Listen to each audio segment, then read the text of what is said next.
Il peut arriver que la blessure d'abandon soit uniquement considérée s'il y a eu un abandon physique. Or, l'abandon, il peut très bien être également affectif ou émotionnel.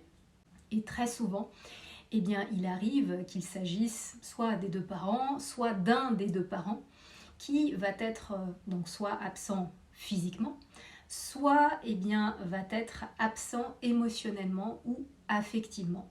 Et ce qui peut venir créer cette blessure d'abandon, notamment dans l'enfance. Cela peut également être dû à une amitié, toujours dans l'enfance ou plus tard, qui peut s'arrêter brutalement, parfois à cause d'un déménagement, ou alors cette blessure d'abandon peut apparaître suite à un décès ou à la perte d'un animal de compagnie, comme j'ai déjà pu le voir en accompagnement.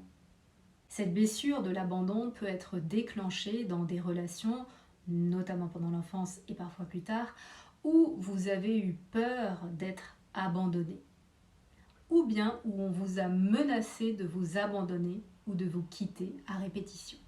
Et les conséquences de la blessure d'abandon sont très variées. Vous pouvez vous retrouver dans des situations répétitives où vous allez être abandonné, donc ça peut être dans une relation, qu'elle soit amoureuse, amicale ou professionnelle. Ça peut être aussi le fait que vous allez vous retrouver à abandonner des personnes, des relations, mais également des projets ou des formations.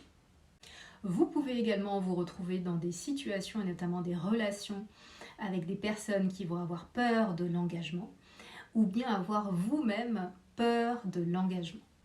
Et pour pouvoir vous libérer des conséquences négatives de cette blessure d'abandon, il vous suffira d'aller faire un travail à l'origine de cette blessure d'abandon et aller libérer, y travailler sur tous les éléments qui sont venus la créer et également l'alimenter, cette blessure d'abandon.